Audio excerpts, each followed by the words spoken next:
Ya guys, kita lihat suasana di rumah kompos.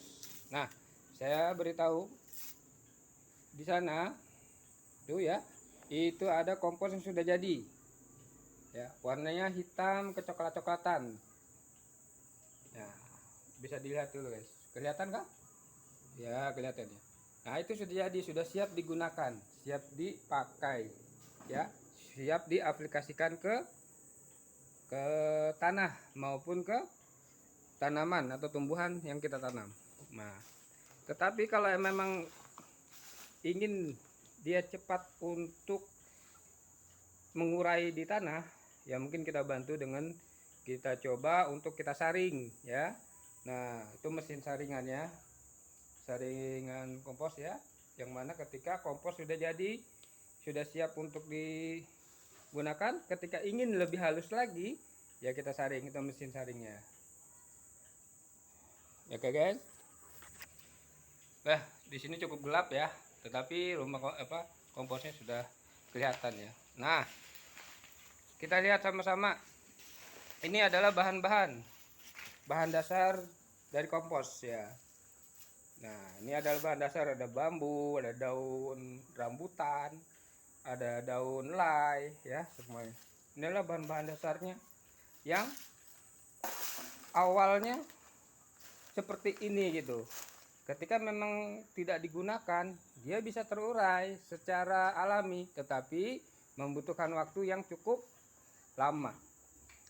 Karena berdasarkan dari penelitian juga, ya, daun kering itu bisa terurai kurang lebih selama 2 bulan atau 3 bulan. Ya guys. 2 bulan 3 bulan baru bisa terurai ya. Nah, karena kita berusaha untuk mempercepat terurainya daun tersebut, daun kering tersebut ya, untuk kita jadikan bahan yang bermanfaat ya, salah satunya itu kompos atau pupuk organik ya. Ya kita olah ya, kita gunakan mesin pencacah ya. Di depannya ada mesin pencacah guys, nih ini mesin pencacah. Nah, kita olah, setelah itu kita cacah, kita kumpulkan sebelum kita kombinasi atau kita aduk menjadi kompos atau kita fermentasi mereka ya. Nah, ini lihat guys. Nah, ini adalah cacahan-cacahan dari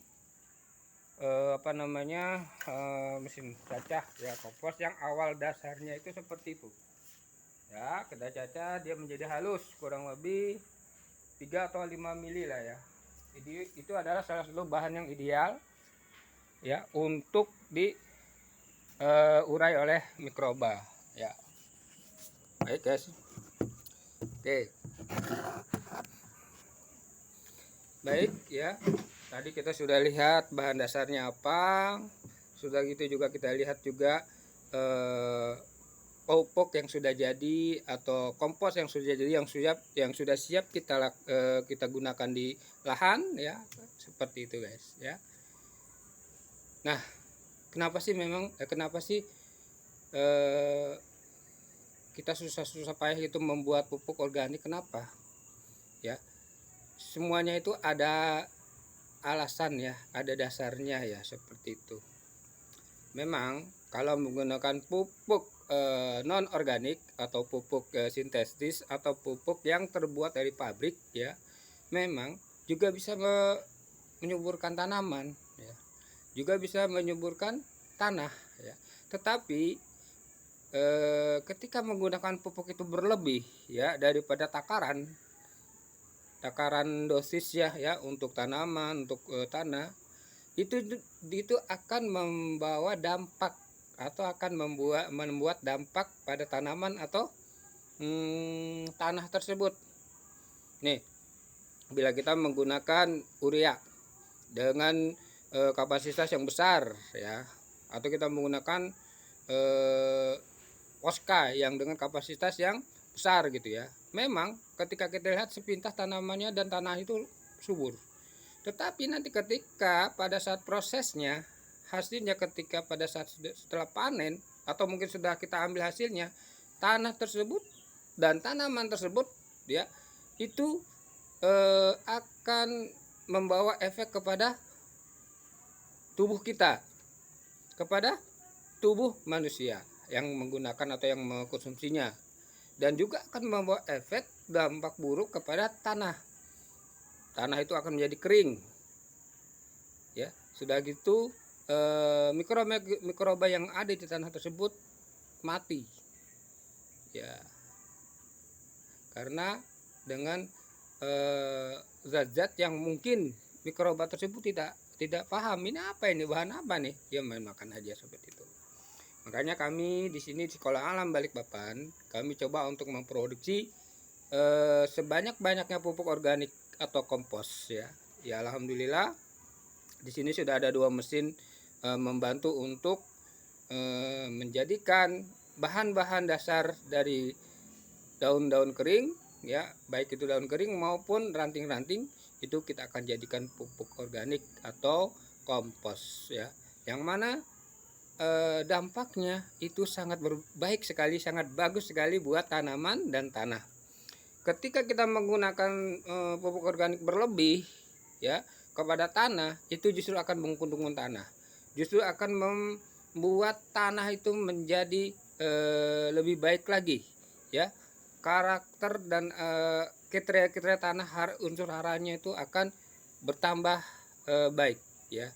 Dan kalau kita runut, kita lihat kepada kepada yang menciptakan kita, yaitu Allah Subhanahu wa taala. Dalam Al-Qur'an, ya, dikatakan bahwasanya hendaklah kita menjadi khalifah di bumi, ya, dan menjaga bumi agar bumi itu tetap berjalan sesuai dengan porosnya dan tidak menimbulkan kerusakan pada bumi, ya, terutama tanah dan tanaman. Oke guys, itu saja dari saya pagi ini. Semoga ini bermanfaat, dan mari kita tetap berbuat baik dimanapun kita berada, ya. Baik mungkin kita sekarang ada di posisi dalam hal untuk menyuburkan tanaman, ya, itu adalah salah satu kebaikan juga buat kita dan buat orang lain, dan khususnya buat makhluk yang diciptakan Allah Subhanahu wa taala, yaitu tanaman. Terima kasih dari saya.